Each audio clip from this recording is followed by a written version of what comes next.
Welcome back to our final segment of the ZTV Sports Report. Next, we're going to take a look at the men's soccer team's game against the University of Alabama at Birmingham. Our own Ashley Ritter has the highlights.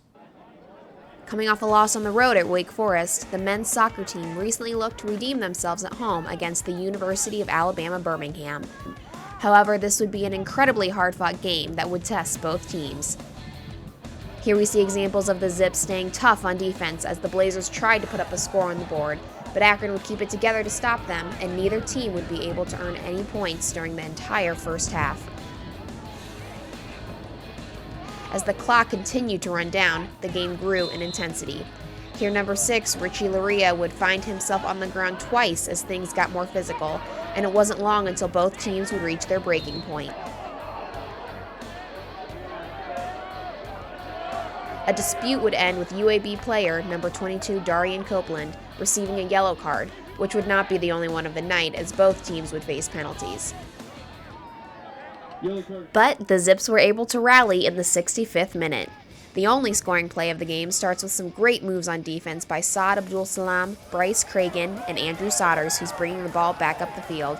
Continuing to look for his open man, Sodders sets up the play and gives a beautiful assist to number 10, Adam Najam, who is able to put the ball in the back of the net.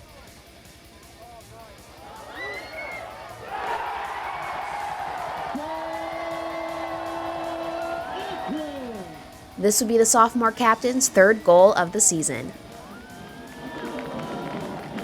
The Blazers would try to fight back, but would be unsuccessful. With this win, the Zips are now setting their sights on the next big game against Michigan. Well, right now we're just going to recover the guys and get them mentally and physically as fresh as we can. It's a big game Tuesday at Michigan State, and we'll be ready for it. Overall, the Zips shut out the University of Alabama Birmingham in their matchup, again with the only score of the game coming from Adam Najam, as Akron's defense kept UAB out of our goal. Now we take a look at Sartaj Aujla's interview with offensive coordinator AJ Milwee, a former staff member of Terry Bowden at the University of North Alabama. We hear about his journey to becoming an Akron Zip.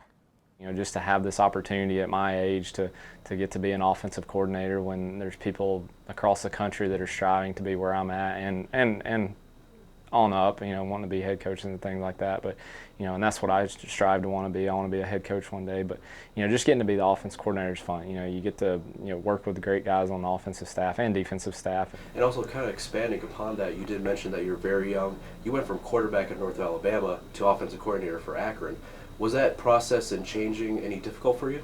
No, I had, about 2.5, 3 years, before I became an offensive coordinator. But my dad was a coach, so I've been around a lot of this for a long time, since the time I could walk.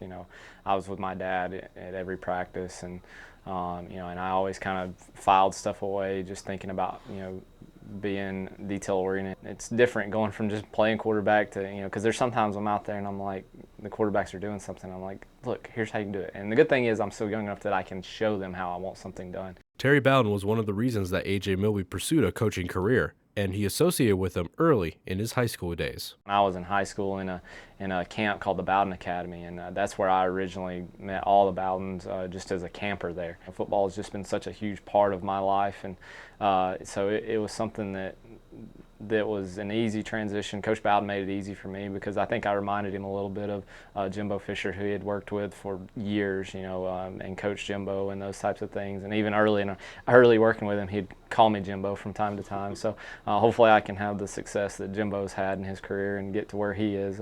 That would be a blessing. But just in general, working for Coach Bowden's been so good for me in so many ways. What would you say your biggest challenge was from switching from quarterback to coach? Not having control over it. As a quarterback, I knew I was going to do what I was supposed to do.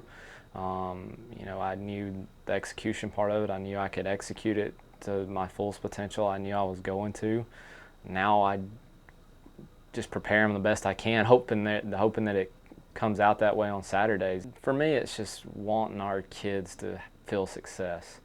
Coming into a program that had not had much success, other than a couple years here or there, and a lot of our seniors left that first year. They had won 3 ball games in 3 years, and for me, I won 33 games as a starting quarterback in college, and getting to feel that success and wanting our kids to feel that success. That's why I do this. I don't do it for the X's and O's. I don't do it for any of that stuff.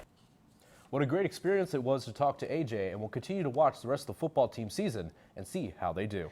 Well, unfortunately, that is all we have time for today, but thank you so much for tuning in to this episode of ZTV Sports Report. Next time on the show, we'll have more highlights from our football, volleyball, and soccer teams. Plus, we'll do another day in the life of an Akron athlete.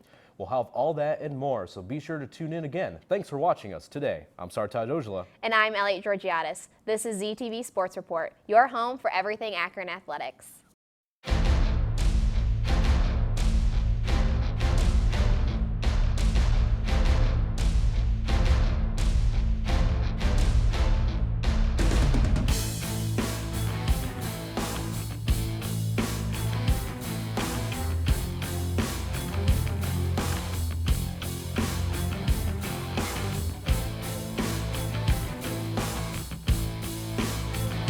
This program was produced by ZTV at the University of Akron.